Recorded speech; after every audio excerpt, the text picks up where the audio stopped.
선을 행함으로 받는 고난은 복이 있나니, 이것이 오늘 말씀의 주제입니다. 베드로전서 2장 19절에서 21절까지는 우리가 당하고 있는 고난에 대한 주님의 해석, 고난의 종류에 대해서 너무나 명쾌하게 말해주고 있는 보물 같은 구절입니다. 이 구절에 의하면 세 가지의 고난이 있습니다. 하나는 죄가 있어서 매를 맞는 고난입니다. 두 번째는 다시 말해서 세상의 길이 아닌 하나님의 길을 택함으로써 받는 고난이 있습니다. 이것이 오늘 말씀의 주제입니다. 그리고 세 번째는 부당하게, 애매하게 해석할 수 없게 받는 고난, 이것이 다음 주의 말씀의 주제입니다.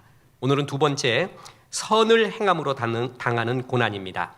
세상의 길이 아닌 하나님의 길을 택함으로 당하는 고난, 이것은 일부러 내가 선택해서 당하는 자의적인 고난으로 성경은 최고의 가치, 최고의 고난이라고 말하고 있습니다. 이런 고난이, 이런 손해가 있는 사람은 복이 있는 사람입니다. 오늘 본문의 교훈은 첫째, 하나님의 길을 선택함으로 받는 고난은 하나님이 가장 기뻐한다라는 것입니다. 이게 바로 선을 행함으로 당하는 고난, 선택적, 자원적, 최고의 가치가 있는 고난입니다. 이런 고난이 있습니다.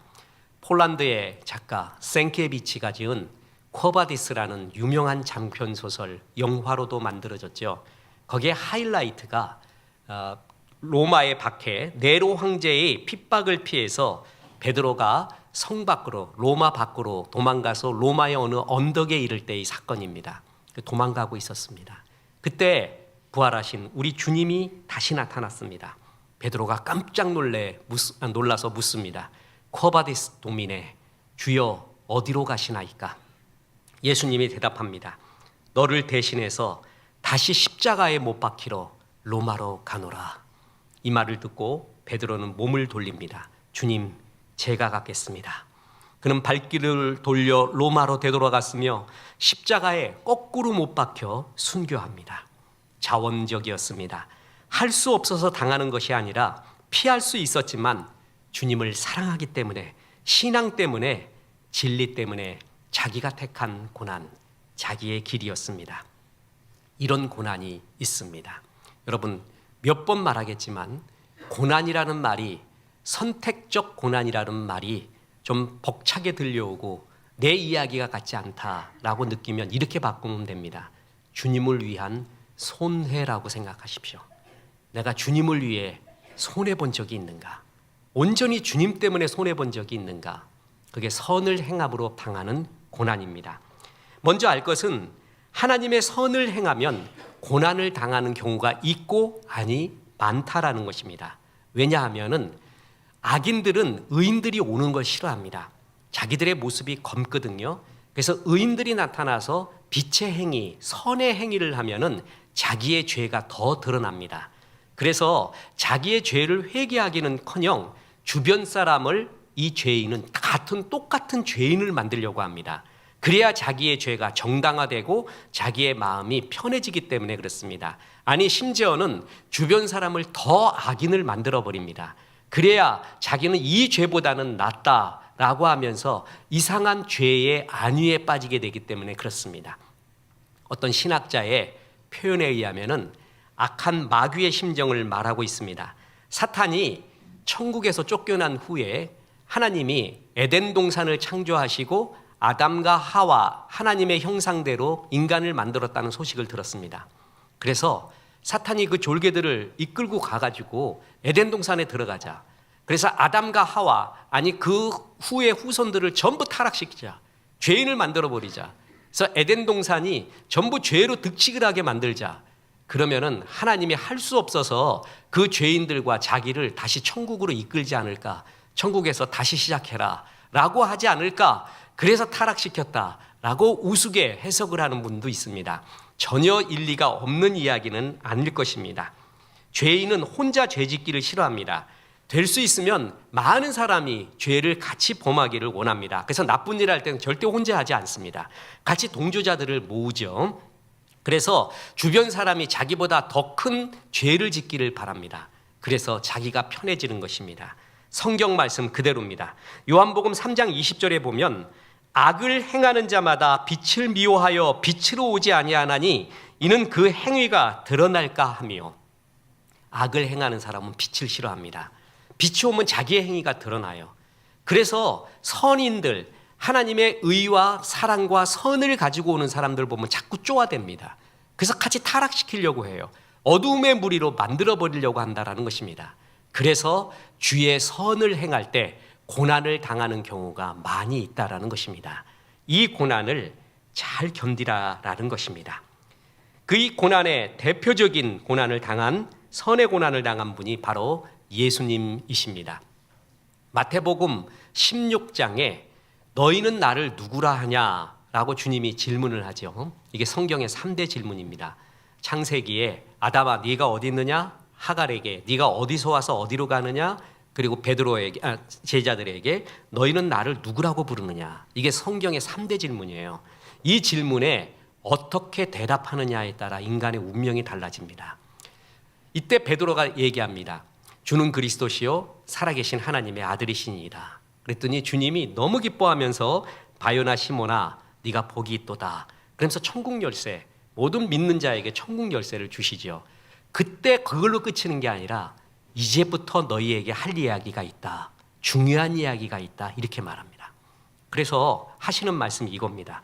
마태복음 16장 21절 이때로부터 예수 그리스도께서 자기가 예루살렘에 올라가 장로들과 대제사장들과 서기관들에게 많은 고난을 받고 죽임을 당하고 제3일에 살아나야 할 것을 제자들에게 비로소 나타내시니.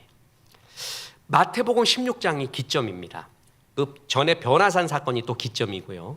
그 전에 마태복음 16장 전에는 메시아로서 예수님이 기적적인 능력을 베풀면서 병들고 귀신 들리고 가난하고 억눌린 자들에 대한 고침, 회복을 일으켜준 사건들이 나와요. 근데 마태복음 16장 이후부터 어떤 사건이 나오냐면 예수님의 십자가의 고난의 이야기와 고난의 사건이 나오기 시작합니다. 제자들에게 비로소 그 얘기를 하기 시작한 거예요. 제자들이 싫어합니다. 그리고 제자들이 그러지 말라고 합니다.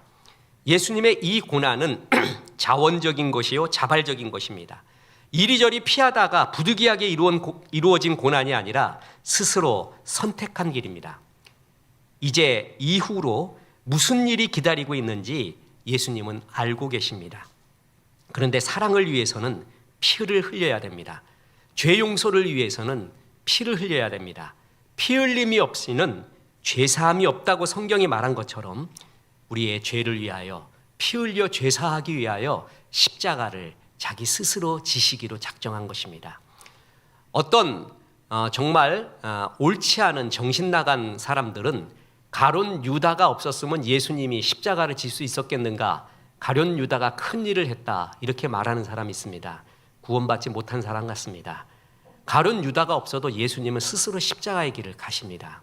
이런 일에 가룟 유다가 끼어들었다는 것이 불행하고 그런데 쓰임은 안 된다는 것이지 가룟 유다가 필수적인 것은 아니었습니다. 예수님은 스스로 십자가를 피할 수 있는 길이 여러 번 있었습니다. 십자가에 매달렸을 때도 너무나 아프고 힘들면은 짠 하고 내려오셨어도 됩니다. 조롱하는 사람들에게 그냥 벼락 좀 내려줬어도 괜찮습니다. 그렇죠? 그리고 특히나 마지막 빌라도의 법정 앞에서 예수님이 조금만 자기를 변호했으면 빌라도는 예수님을 풀어주려고 했던 정황이 많이 있습니다. 빌라도는 수많은 경험 속에서 예수님이 죄인이 아니라는 걸 알았습니다. 유대 종교 지도자인 바리새인과 서기관들이 시기에서 저를 죽이려고 하고 있다는 것을 누구보다도 알고 있었습니다. 수많은 경험 속에서 그 전문성 속에서 알고 있었죠. 양심의 가책을 느끼고 있었습니다. 그리고 아내가 뛰어납니다. 그 아내가 꿈자리가 뒤숭숭하다고 하면서 예수라는 청년 건드리지 마라. 하나님의 사람 같다라고까지 말해줬습니다. 이 세상에서 아내 이길 사람이 어디에 있습니까? 우리 탁구장에서도 모토가 남자들 탁구 모토가 탁구장에서는 여자 이기자 그거였습니다. 그런데도 맨날 집니다. 아내 이길 사람이 어디 있어요? 계속 말하고 있으면은 그 말을 듣게 돼 있어요. 여자가 남자의 머리라고요? 남자가 여자의 머리라고요? 맞습니다. 머리입니다. 근데 여자는 남자의 모가지요. 머리가 아무리 있어도 모가지가 가자는 대로 갑니다. 이게 하나님이 어떻게 법칙을 세우는 것 같습니다. 절 봐도 그렇고 아주 힘듭니다. 그런 면에서. 그런데 아내가 그 정도로 말하는 것은 의미 있어요. 아내는 왜냐하면은 진짜를 말하거든요. 누가 말하지 못하는 걸 진짜를 말해줘요. 정말 가족을 위해서, 남편을 위해서 진짜를 말해줘요. 그죠? 위치에서 나오는 게 아니라 진짜를 말해주거든요. 이 모든 정황상 빌라도는 풀어주고 싶었습니다. 그래서 예수에게 변호할 기회를 줘요. 예수님이 변호했으면 됩니다. 그런데 묵묵히 아무 말을 하시지 않습니다. 저는 그 장면에서 제일 아이러니한 장면이 그거예요. 진리가 무엇이냐 빌라도가 묻잖아요. 예수님이 진리인데 예수님 진리 앞에다 놓고 진리가 무엇이냐고 물어요. 빌라도도 아주 똑똑한 사람입니다.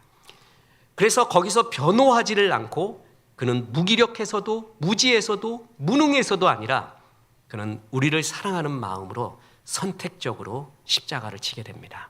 이게 선택적 고난, 선을 행함으로 자의적으로 지는 고난이라는 의미입니다. 그리고 바울 사도가 있습니다.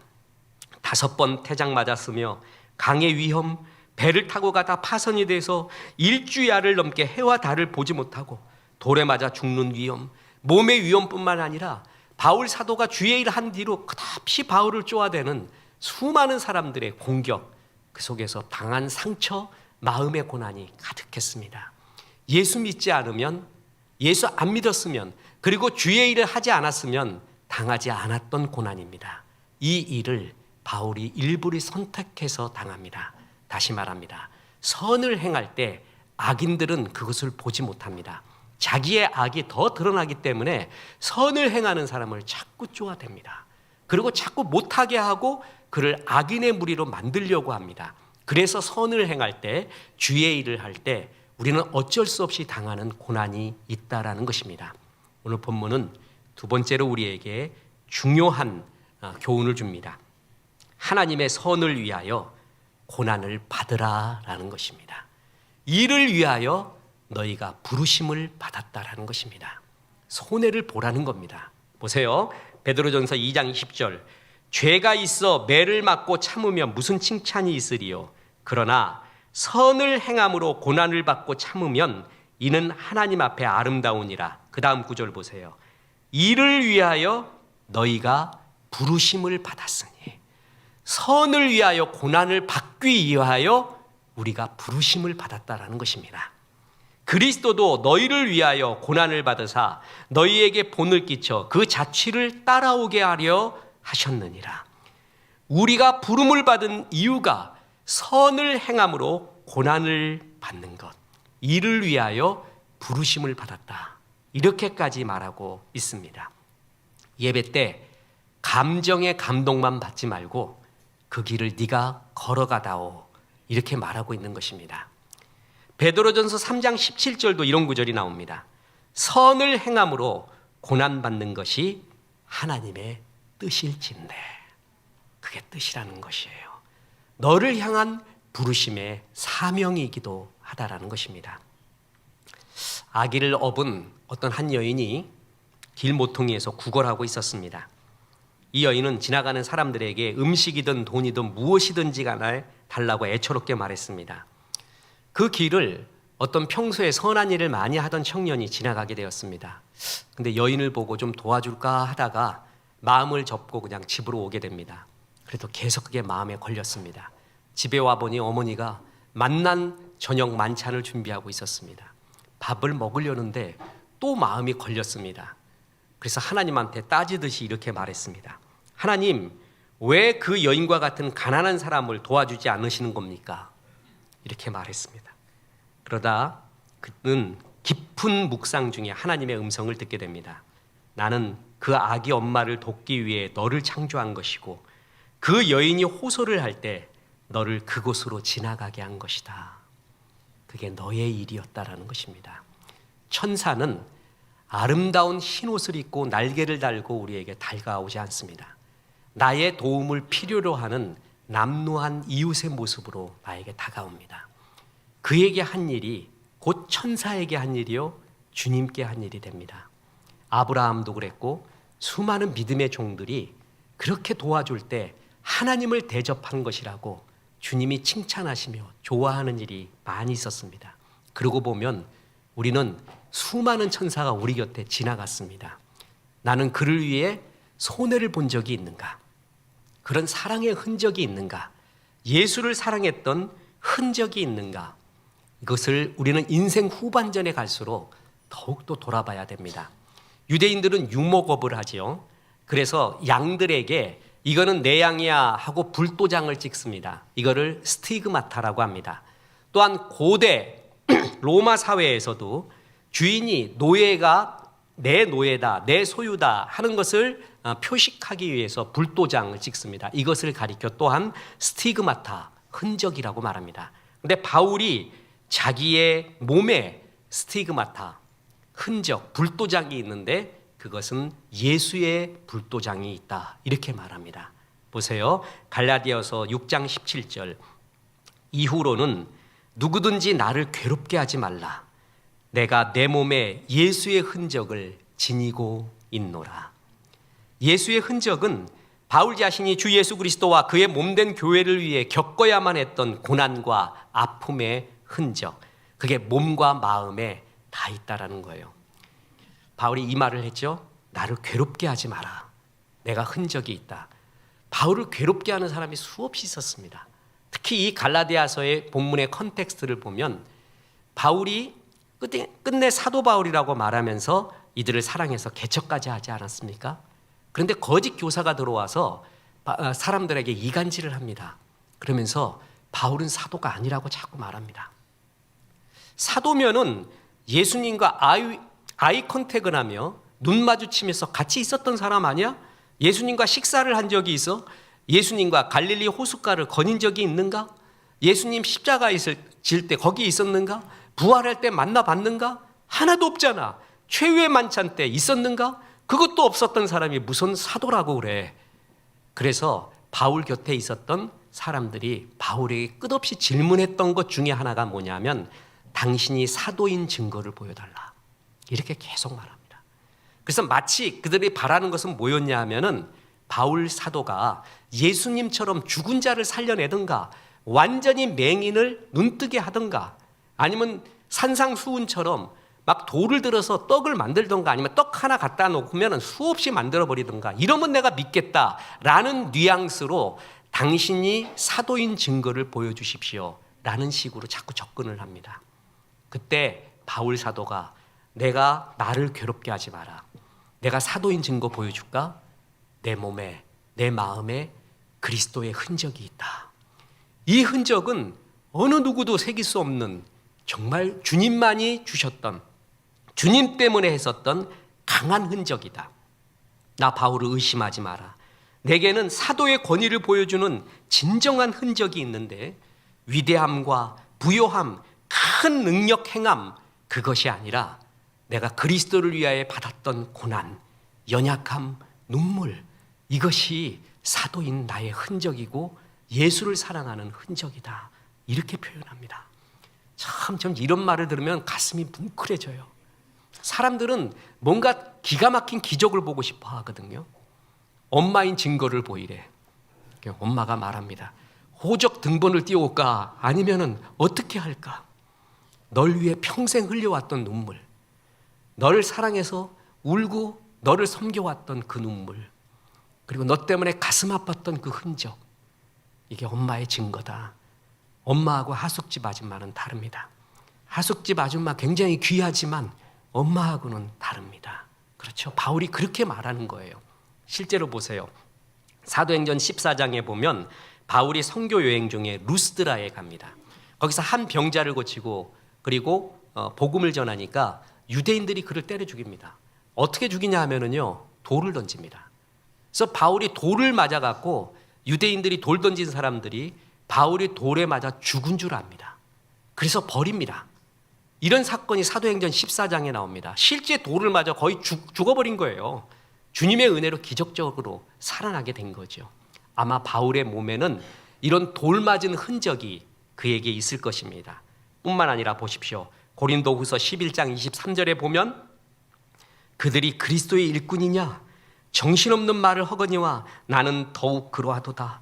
내가 수고를 넘치도록 하고 옥에 갇히기도 더 많이 하고 매도 수없이 맞고 여러 번 죽을 뻔했으니 유대인들에게 40에서 하나 감한매를 5번 맞았으며 3번 태장으로 맞고 1번 돌로 맞고 3번 파손하고 일주야를 깊은 바다에서 지냈으며 여러 번 여행하면서 강의 위험과 강도의 위험과 동족의 위험과 이방인의 위험과 시내의 위험과 광야의 위험과 바다의 위험과 거짓 형제 중에 위험을 당하고 또 수고하며 애쓰고 여러 번 자지 못하고 줄이며 목마르고 여러 번 굶고 춥고 헐벗었노라.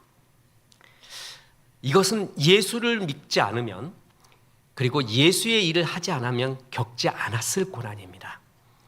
그는 히브리인 중에 히브리, 베냐민 지파 최고의 히브리 전통을 갖고 있고 가말리엘의 최고 수제자였습니다. 헬라 철학, 헬라 문화의 권위자입니다. 편히 살 수 있었던 사람입니다. 그리고 존경받고 살 수 있었던 사람입니다. 그런데 예수 때문에 이 일을 다 겪습니다. 이게 바로 선을 행함으로 겪었던 자의적 선택적 고난이라는 것입니다.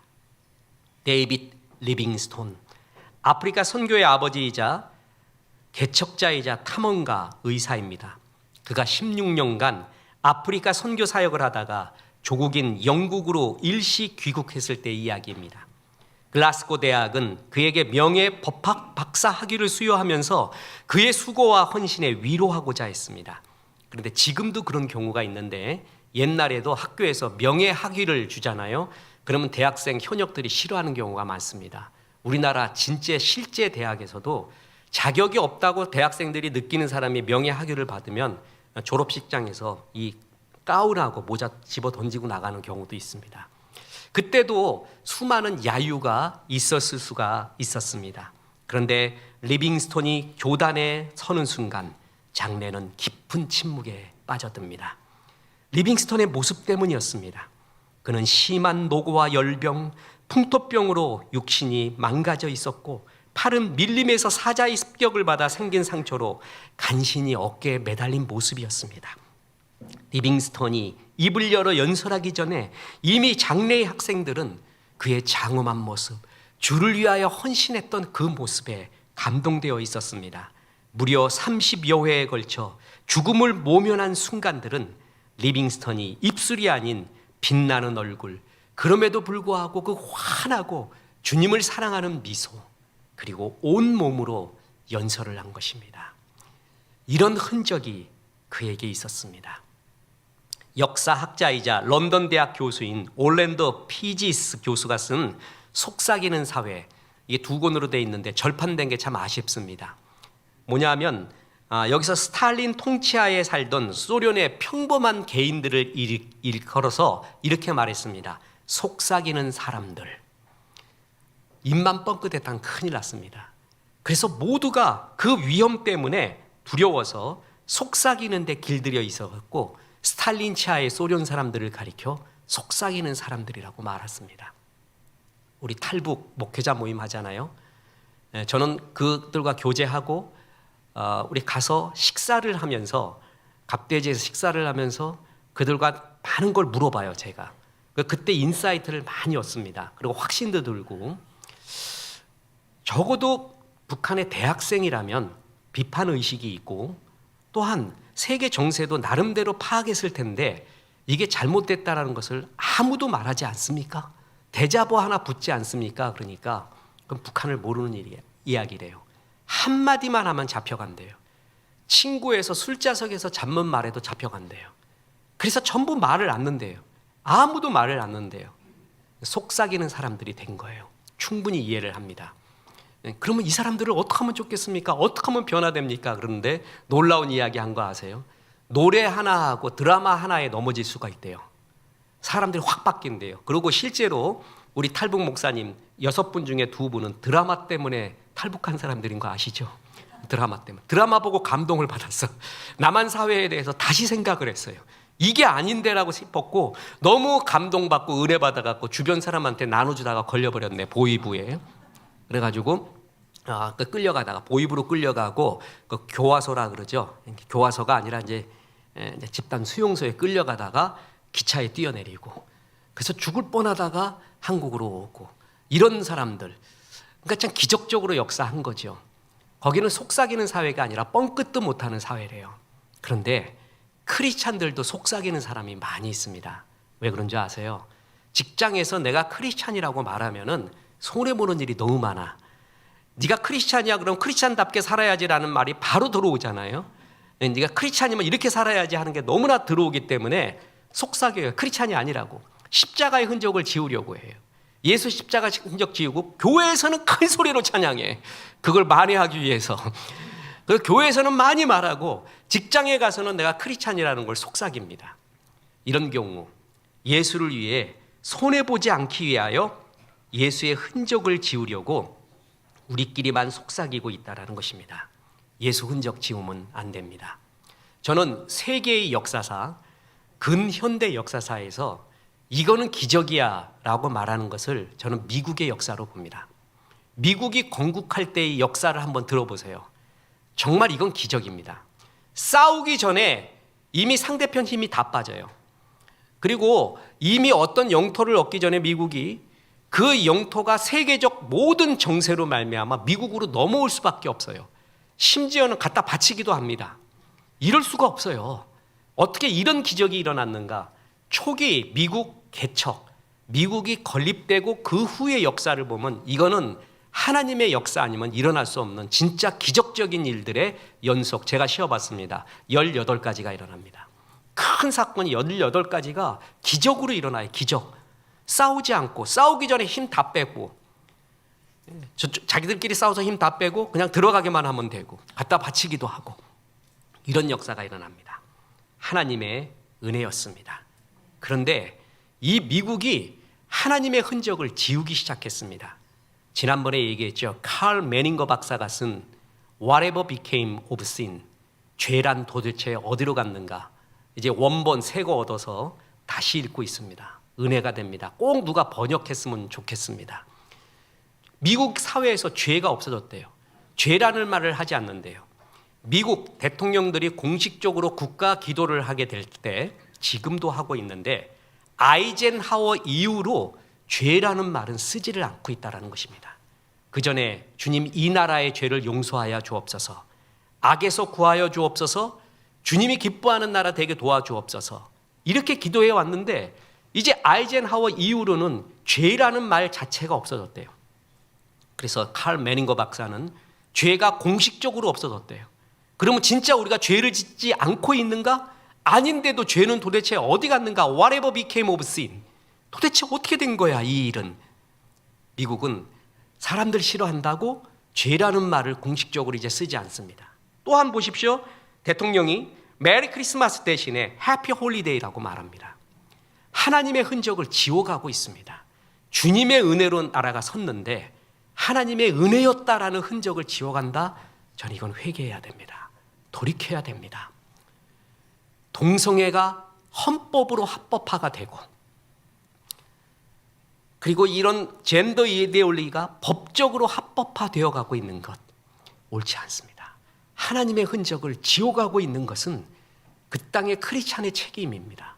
하나님이 크게 진노하시고 내가 그걸 위하여 미국에 네가 크리스찬이 되게 했는데 뭐하고 있었는가 얘기하게 될 것입니다. 우리 한국에서는 이런 것을 맡고 있는 가장 큰 무리가 뭔지 아십니까? 교회입니다. 저는 그래서 정말 자랑스럽습니다. 아예 법으로 상정되지도 못하게 크리스찬이 이 면에 있어서는 모두가 하나 되고 있습니다. 저는 이런 면에서 정말 자랑스럽습니다. 자존감은 크게 세 가지에서 나옵니다. 하나는 소유한 것, 또 하나는 자기 신분, 또 하나는 내가 이루어온 일에 대해서입니다. 이 중에서 제일 하급, 제일 밑에 자존감은 소유에서 나오는 자존감입니다. 이건 아무것도 아닙니다. 진짜 자존감은 내가 이룬 일 때문에 나오는 자존감. 내가 살면서 주님을 위해 이 눈물과 이 땀과 그리고 이런 일을 했다라는 그 자존감, 그것이 최고입니다. 하나님을 선택했기 때문에 쓴 물질의 이야기가 있는가? 하나님을 선택했기 때문에 쓴 시간 이야기가 있는가? 열정 이야기가 있는가? 이게 흔적이에요. 이게 바울이 말한 예수의 흔적이에요. 나에게 그 예수의 흔적이 있는가? 이게 가장 큰 자부심이고, 이를 위하여 너희를 불렀다라고까지 말합니다. 선을 위하여 고난을 받는 것이 하나님이 너를 향한 뜻이라기까지 말하고 있습니다. 나이 들어서 돈 벌었던 이야기, 업적 이야기에도 소용없습니다. 뜬 구름 같고 바람에 나는 겨와 같습니다. 내가 진짜 하나님 앞에 할 이야기가 있어야 됩니다. 돈 벌고 출세하고 성공하고 욕망을 성취하고 쾌락을 쫓는데 일가견을 이루면서 누구 못지않은 스토리를 이루어왔지만 정작 주님 때문에 이루어왔던 믿음의 스토리가 하나도 없는 사람, 제일 불쌍한 사람입니다. 내 몸에 장식은 되게 많아요. 그리고 명함에도 쓸 완장은 되게 많아요. 그런데 그리스도를 위한 흔적은 하나도 없는 사람, 제일 불쌍한 사람입니다. 하나님이 우리에게 주신 모든 열정, 시간, 마음, 돈은 전부 스토리화 되어야 합니다. 쌓아두면 안 됩니다. 이걸 가지고 스토리를 만드는 거예요.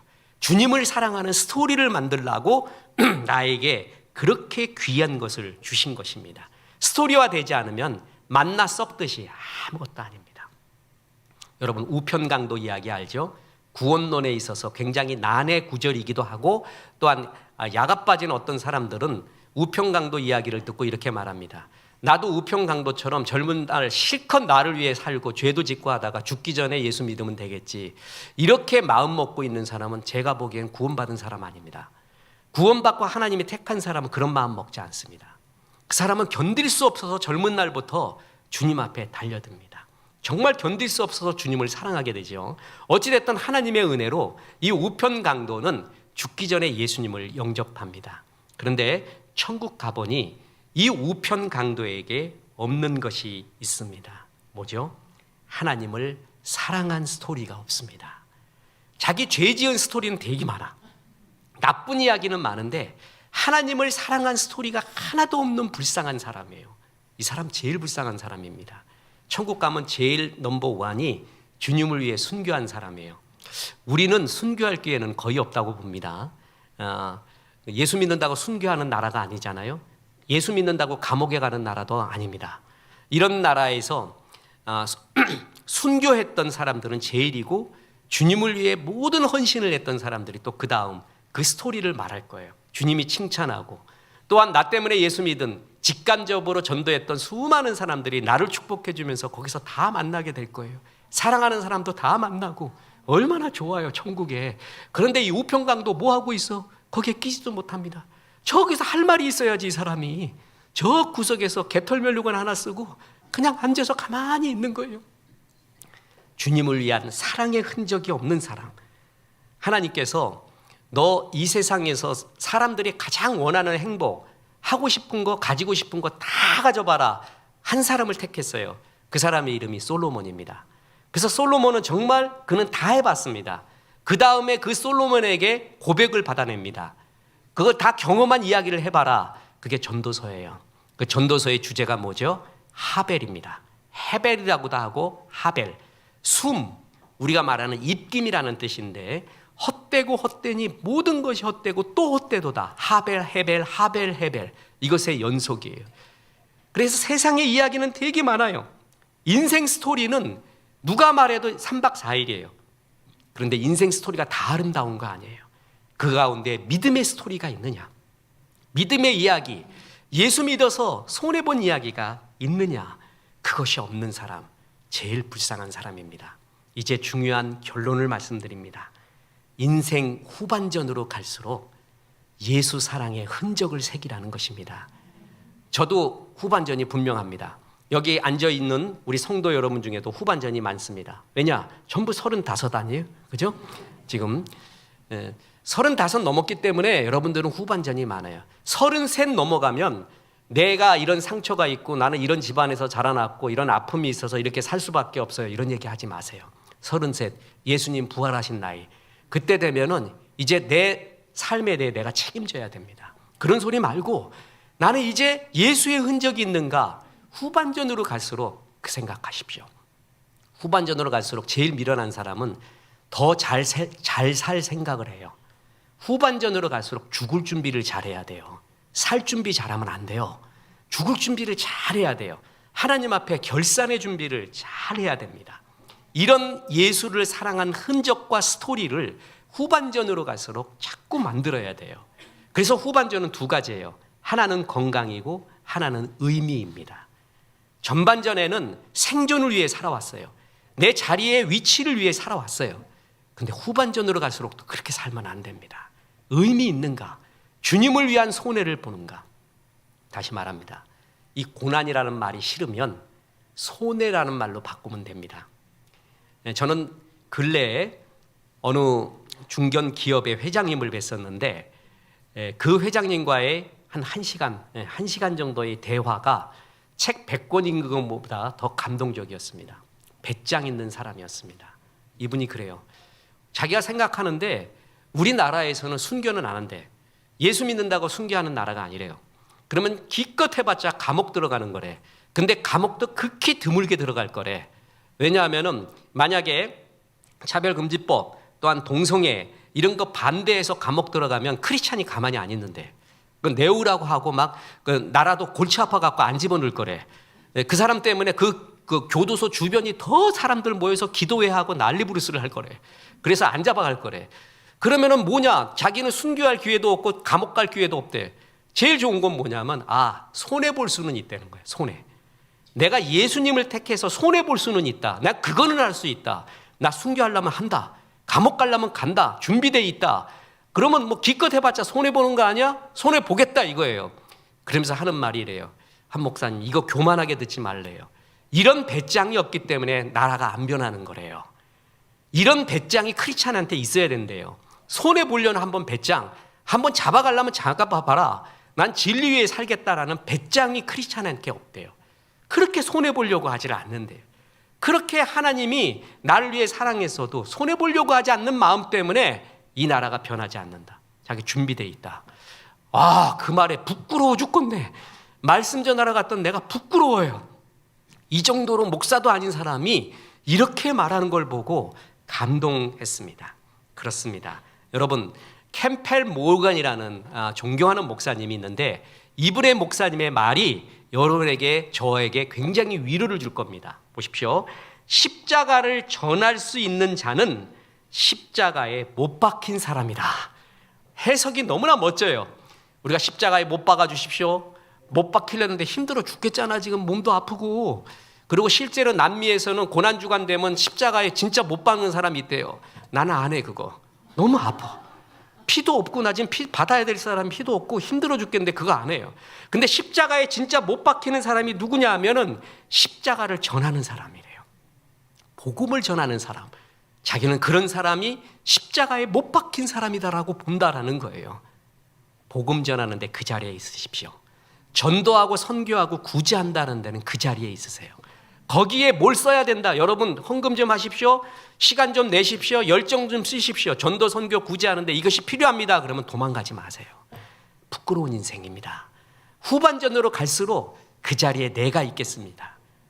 주님 내가 여기 있사오니 나를 보내소서 그래야죠.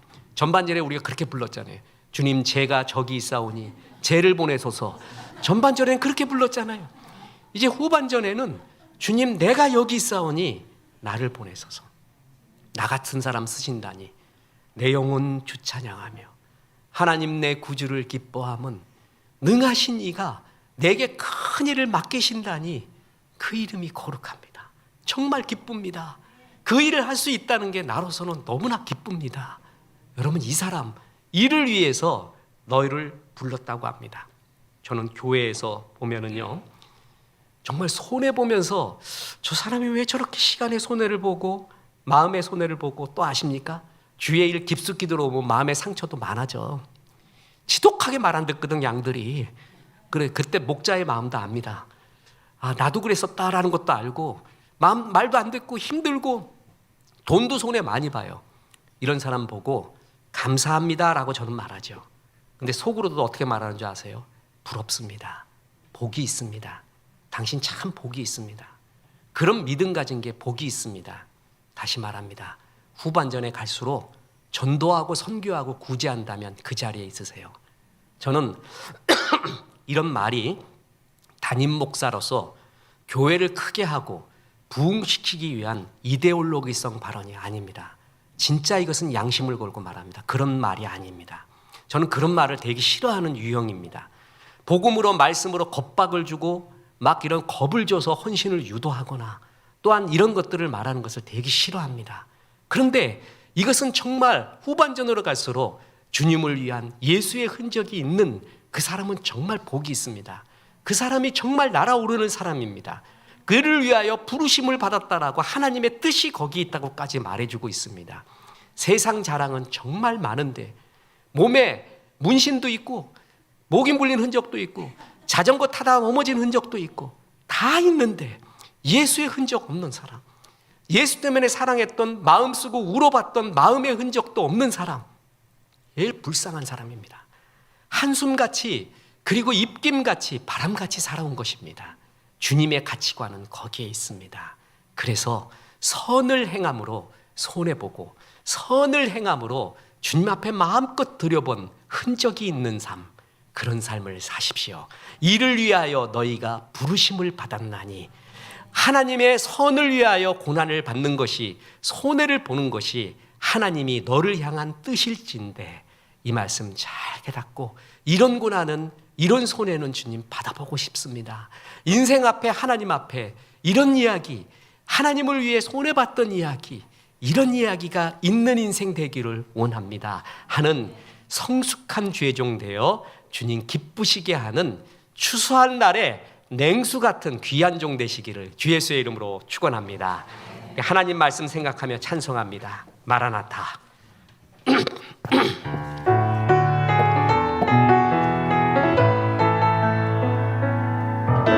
하나님의 크신 사랑과 성령님, 시간이 지날수록 주님 사랑한 흔적을 새기라 말씀하심이, 이 말씀에 아멘한 사랑하는 성도들에게 함께 하셔서 이제부터 끝날까지 크신 영광 받으시옵기를 우리 구주 예수 그리스도 이름으로 축원하옵나이다.